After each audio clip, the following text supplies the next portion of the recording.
sitting here with Omekongo, poets extraordinaire. When I say representing Africa to the fullest with your words, I mean your poems from everything you did on stage today. Just tell me, where does your inspiration come from? My inspiration really comes from growing up in this country and really being misunderstood as an African. You know, we were tormented because our names were different. You know, I don't have a thick stereotypical accent, but you know, we were beaten up, rocks thrown at us, we were shot at, my brother was shot in the eye, simply because people of all types of American backgrounds didn't understand us. So as I got older, I told myself I had a choice. I can either pick up the bats and swing back, pick up the guns and shoot back, lead to an early grave or early incarceration, or I can use my skills as a communicator and never taking a poetry class or a public speaking class. Maybe try to teach people about who I am, and then maybe they'll learn about me and also be encouraged to learn about themselves. So I started writing, sharing my work at community rallies, and you know, 20 years later, you know, I've been around the world. You know, now, I heard you on stage just a few minutes ago, and you were doing Act This Way. But one of the things that I really love about your poetry is that, just like us, Africa in Demand, you're trying to be a voice to educate people about what they don't know that is so Africa. When it comes to the fact of how we're stereotyped and how we're looked at, you use your words to do that, and it's so deep. So tell me a little bit about what inspires each piece that you do, you know, each poetry that you write.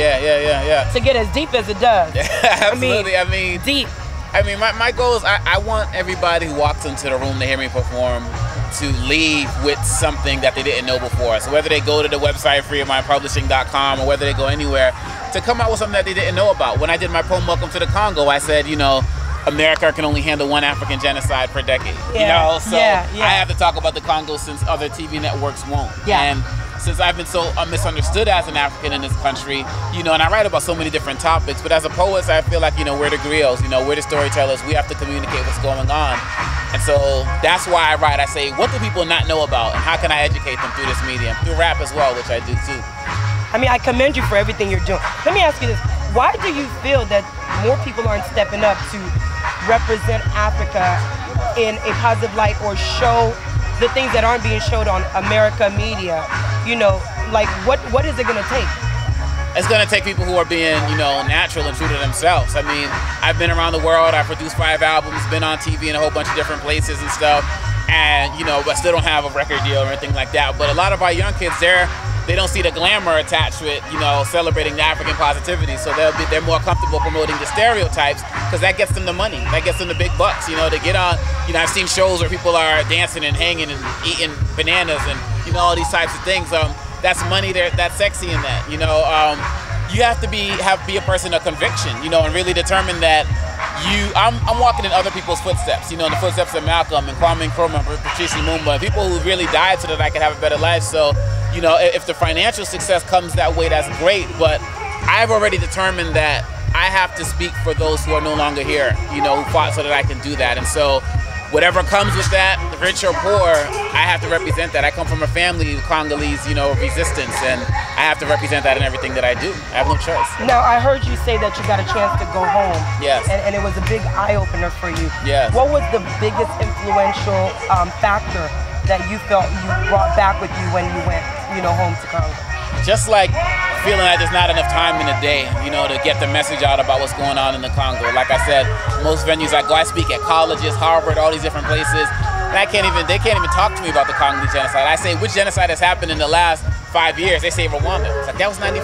Yeah. You know, that, and these are the next presidents and senators and so on and so forth. So I just left there feeling like, you know, there's really not enough time in the day to get out and say everything I want to say about the Congo. So I just try and make sure every place I go that it comes out of my mouth at least once. You know, I lost family members over there. You know, I've lost family members to AIDS. I've lost family members to the war.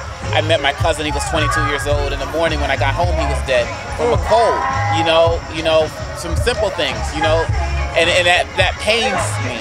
You know, from tuberculosis. You know, people dying of simple things like that, and the world doesn't know what's going on. So I have to show them.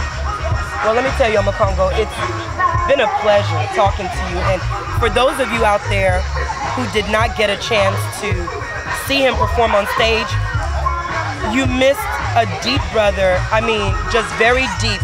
And I encourage you to check him out. What's your website when people can find out more about you? Either go to www.freeyourmindpublishing.com or www.omekongo.com, OMEKONGO.com. just type my name in MySpace. It's there. Omekongo, thank you so much for talking to us on Africa in Thank Demand. Stay tuned. You have more acts coming, more people to talk to. Africa in Demand, your gateway to everything truly Africa.